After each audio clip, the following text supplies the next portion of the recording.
Kun raadiyoo burqaa oduu jaarmiyaa waraana bilisummaa Oromooti. Akkam jirtu hordoftoota keenya raadiyoo burqaa oduurraa oduu guyyaarraa hagayya 25 qopheeffannee isinitti hima an urjii sabaati.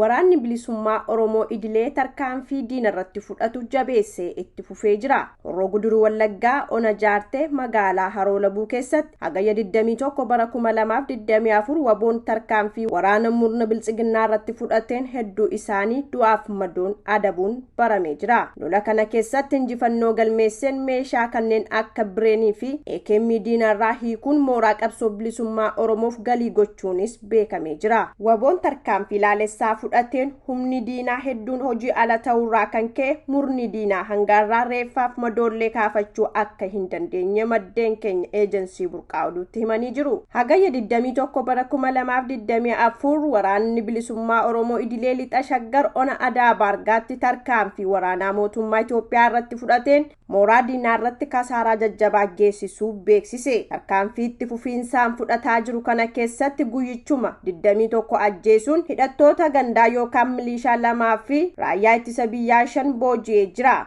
Waraanni bilisummaa Oromoo idilee tarkaanfii waraanaa fi ergamtoota diinaa naannoo kanaa qulqulleessus jabeessee akka itti fufu eejensii burqaan oduu odeeffatee jira. Bifuma wal fakkaatuun hagayya 24 bara 2024 godina kibba lixa shaggar ona ammayyaa keessaa waboon diina kaampii keessa qubatee jiru irratti barraaqaan lola jabaa banuun mooraa keessaa buqqisee baasu waraanni bilisummaa Oromoo idilee eejensii burqaa oduuf dhaamee jira. Duula abdii tokkummaaf bilisummaa labsatee waboon godina qellam wallaggaa ona sayyot waraana mootummaa Itoophiyaa hedduu adabuun hidhannoo dugda diinaarraa hiikee jira. Lola jajjabaa waboon geggeessaa jiruun rifaatu guddaa keessa kan gale murni biltsiginnaa akka waan waboon harka kennatee fakkeessuun ergamtoota isaatti meeshaa waraanaa fi rifeensa namtolchee yookaan wiiggiittiidhuun suuraa kaafatee burjaajii uumuuf yaalii gochaa jira. Haa ta'u malee gochoonni akka kanaa fi soomni sirna abbaa irree murna biltsiginnaa uummata Oromoofis ta'e qabsaa'otaafis haaraa akka hin taane beekamaadha. Hagayya 24 bara 2024 waraanni bilisummaa Oromoo zoonii giddugala Oromiyaa kaaba lixa Salaaleetti uummata Oromoo waliin marii taasisaa oole. Marii taasifame keessatti waboon hanga bilisummaan Oromoo osoo hin sharafamin dhugoomutti qabsoo fi lola diinaa irratti gaggeessuu cimsee akka itti fufuu fi uummanni keenyas kana beekuun tumsa deeggarsaa fi eeggannoo barbaachisu mara akka taasisan hubachiisanii jiru. Uummati Oromoo marii kanatti hirmaates waraanni bilisummaa Oromoo waboon qurxummiidhaa uummanni Oromoo galaana waan ta'eef gargar bee jiraachuu hin danda'u jechuun hamilee fi deeggarsa waboof taasisan jabeessanii akka itti fufan himaniiru. Itti dabaluunis uummanni Oromoo bakkoota garaagaraatti ilma gudeeda isaa waboo jabeeffachuun bilisummaa dhugaatti akka bahu dhaadannoo garaagaraa dhageessisuun deeggarsa waboof qabu agarsiisee jiraachuu maddeen keenya eejensii burqaa oduuf dhaamaniiru. Godina Shawaa Kaabaa aanaa Darraa keessatti faannoon uummata nagaa irratti lola banee jiraachuun beekame. Hagayya 23 bara 2024 faannoon jiraattota ona Darraa irratti lola banee jiraatus miidhaan lubbuu namaaf qabeenya irratti dhaqqabe ammatti baruu akka hin dandeenye maddeen keenya gabaasanii jiru.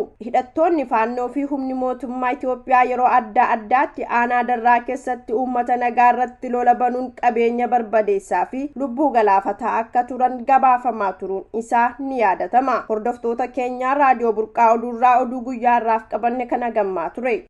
Wareegaman hidhaguuramanii diinaan dararaman qabsaa'oon dhaaba'oo Oromoo goffannan oggoo abaarfaman haa yaadatu seenaan oggoo abaarfaman haa yaadatu seenaan.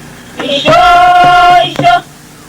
gaafa gammannee shira diinataa hundaa irraanne wareega jaalanii biriitti goone kunoo bara keenyaaf qabsoo dandaqqamne kunoo bara keenyaaf qabsoo dandaqqamne.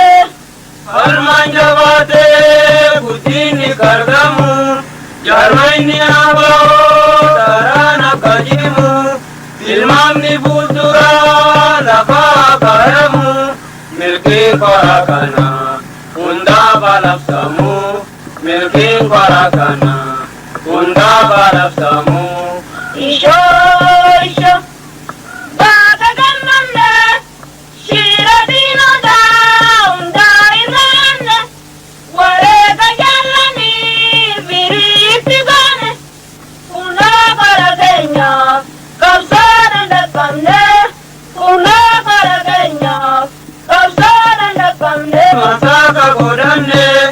qabsoowwisuudha bal'isu muranne dammaaqaan dhaabbannaa bal'aa maroomsine mo'annaa baay'eetiif abdiidhaan guutamne mo'annaa baay'eetiif abdiidhaan guutamne ishoo baada gammanne shiira diinotaa hundaa irraanne wareega jallanii firiitti goone kunoo bara keenyaaf qabsoodhaan dhaqqabne kunoo bara keenyaaf qabsoodhaan dhaqqabne kunoo bara keenyaaf qabsoodhaan. Ibsa of eeggannoo fi beeksisa waajjira dhimmoota waraanaa irraa kenname. Waraanni bilisummaa Oromoo idilee guyyaa ifatti hojii eegalu ibsirraa qabee nageenya waaraa mirkaneessuuf bobbaa irbuu shinnigaa goolabuun duula abdii tokkummaa fi bilisummaa itti fufee jira. Gareen waraana bilisummaa Oromoo fakkaatan abaawobootti of yaamu Oromiyaa keessatti yakka daangaa hin qabne lammiilee irratti raawwataa turan. Oromiyaa yeroo ammaa konyaalee Oromiyaa keessatti tarkaanfii sirreessaa waraana bilisummaa Oromoo idileen irratti mirkaneeffamaa jiru hordofee gareen kun mandaroota qubsuma hawaasaa keessatti dhiyeessaa jiran beekameera.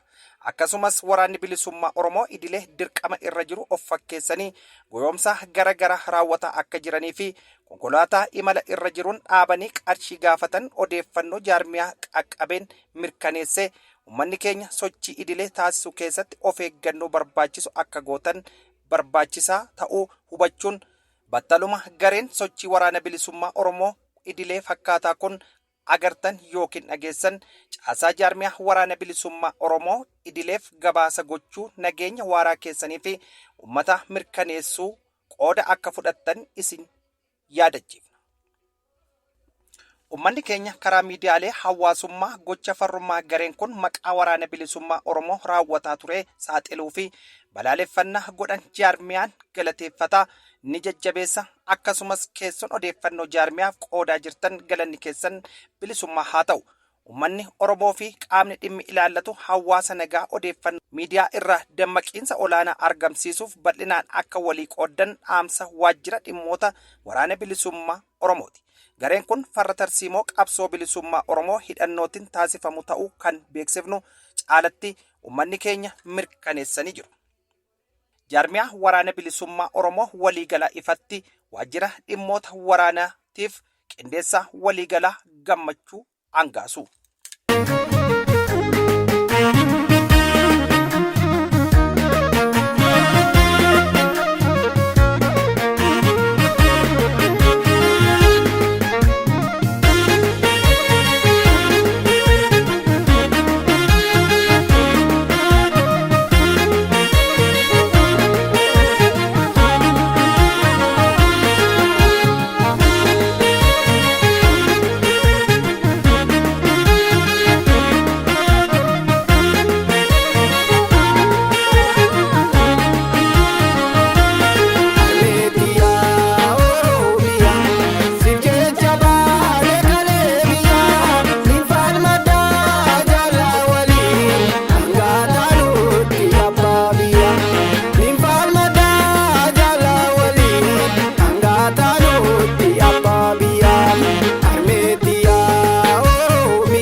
abbaa biyyaan